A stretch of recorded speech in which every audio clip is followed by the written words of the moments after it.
warahmatullahi wabarakatuh. Perkenalkan, nama saya Kholidah Hanum, NIPM Z1K0263, yang akan menampilkan video UAS tentang permasalahan di wilayah pesisir, di mana saya mengambil studi kasus wilayah pesisir Kenjeran, Surabaya, Jawa Timur.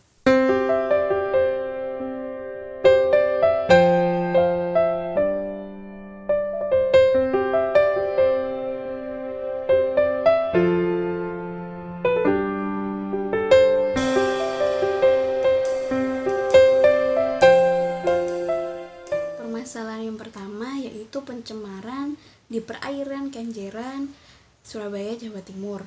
Seperti yang kita ketahui, Surabaya merupakan sebuah kota besar dengan jumlah industri yang sangat padat, di mana tentu saja dari industri ini tentu akan mengeluarkan limbah. Nah, limbah ini tentu pada akhirnya akan dibuang ke laut dan menjadi salah satu sumber pencemar bagi perairan di pesisir Kenjeran. Untuk lebih detailnya, sumber dari pencemaran perairan pesisir Kenjeran ini terdiri atas limbah industri, limbah cair pemukiman, limbah cair perkotaan, pelayaran, pertanian, dan perikanan budidaya. Karena Pantai Kenjeran juga menjadi salah satu hilir dari sungai-sungai yang ada di Jawa Timur, seperti itu. Di mana dari bahan pencemar utama yang terkandung dalam buangan limbah tersebut berupa sedimen, unsur hara atau nutrien, logam beracun atau toxic metals, pestisida, organisme eksotik, organisme patogen, sampah, dan oksigen depleting substance atau bahan-bahan yang menyebabkan oksigen yang terlarut dalam air laut terkurang. Itu. Oke, lanjut ke permasalahan kedua, yaitu adanya banjirop. Banjirop ini seringkali terjadi atau biasa terjadi di wilayah pesisir utara pantai Jawa, di mana banjirop merupakan banjir yang diakibatkan oleh pasangnya air laut sehingga air yang pasang tersebut menggenangi daratan. Banjirop ini juga lebih dikenal dengan banjir genangan, di mana lebih sering melanda atau sering terjadi di daerah dengan permukaan yang lebih rendah daripada permukaan laut. Jadi ketinggian daratan dengan ketinggian air itu lebih tinggi dari perairan. Disebabkan oleh meluapnya air laut yang hingga ke daratan, maka air yang menggenangi karena banjirop ini mempunyai warna yang cenderung lebih jernih daripada air yang terjadi pada banjir-banjir biasanya. Dalam hal ini saya juga melihat pada penelitian skripsi yang dilakukan oleh Galang Fuji pada tahun 2017 yang diketahui bahwa elevasi yang dimiliki oleh wilayah Surabaya tidak lebih dari 10 meter dari kondisi pasang surut yang terjadi, yaitu pasang surutnya terjadi secara harian ganda dengan satu hari terjadi 2 kali pasang surut dengan tinggi dan periode yang berbeda. Data kenaikan muka air laut yang tercatat diambil dari tahun 2007 hingga 2015 menunjukkan bahwa laju kenaikan air laut setiap bulannya yaitu 0,0472 cm. Hal ini yang kemudian menjadi pendorong terjadinya banjirop di pesisir Kenjeran. Kemudian yaitu solusi terpadu yang akan diberikan terkait dengan permasalahan yang dihadapi oleh pesisir Kenjeran. Yang pertama yaitu adanya keterlibatan di semua sektor, baik masyarakat, pemerintah setempat mulai dari kecamatan hingga provinsi, badan lingkungan hidup, dinas PU, dan Bapeda.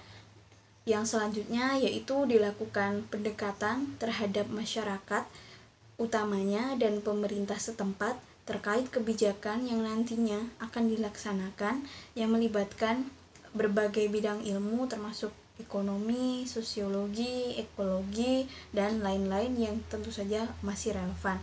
Hal ini diperlukan karena wilayah pesisir dan lautan terdiri dari sistem alam dan sosial yang terjalin secara kompleks dan dinamis.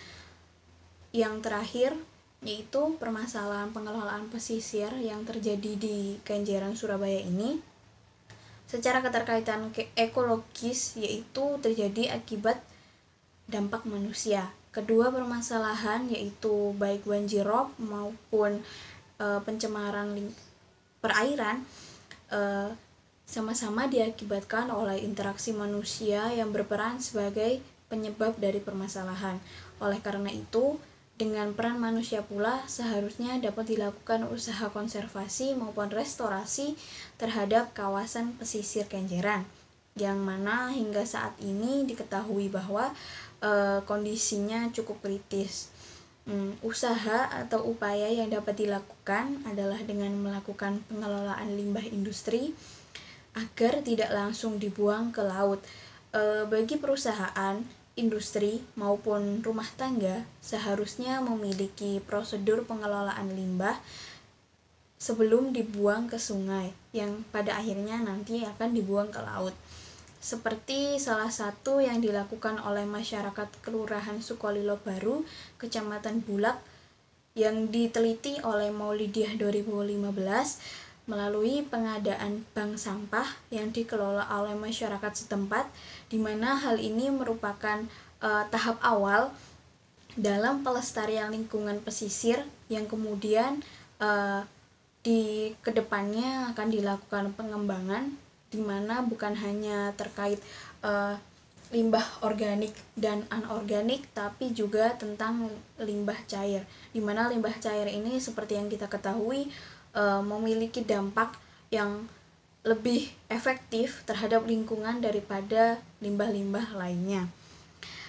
Selain itu, dapat melakukan kampanye penanaman mangrove di sekitar pesisir, di mana mangrove ini memiliki banyak sekali manfaat bagi keberlangsungan ekosistem di wilayah pesisir.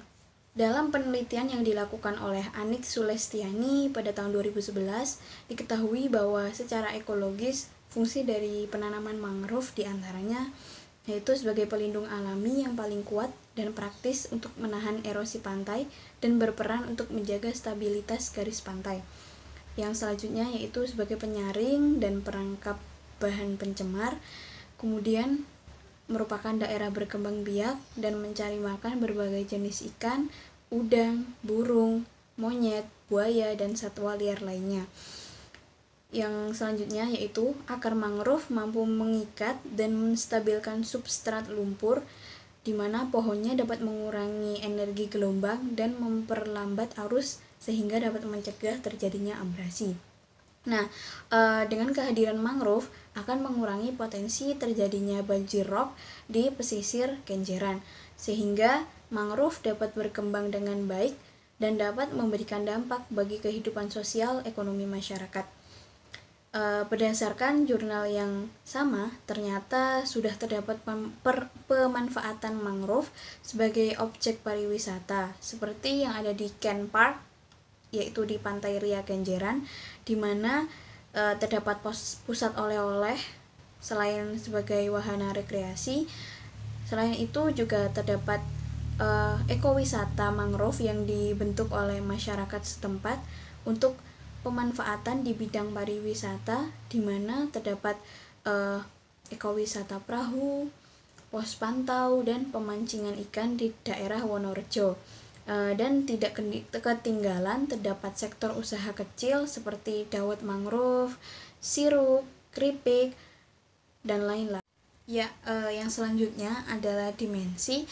Berdasarkan dari solusi dan permasalahan yang ada di Kenjeran, maka dimensi yang dapat mendukung perencanaan wilayah pesisir terpadu di Kenjeran Surabaya adalah dimensi ekologis, dimensi disiplin ilmu, dan dimensi sektoral, di mana ketiganya adalah komponen penting dalam pengelolaan pesisir terpadu agar dapat merealisasikan keterpaduan.